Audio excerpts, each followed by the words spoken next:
chạy từ cái đó nó tạo thoát đấy đâu đây đó mà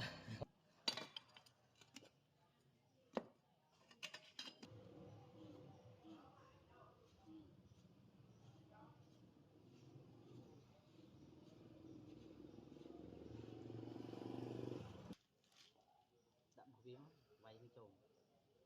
này rồi này clean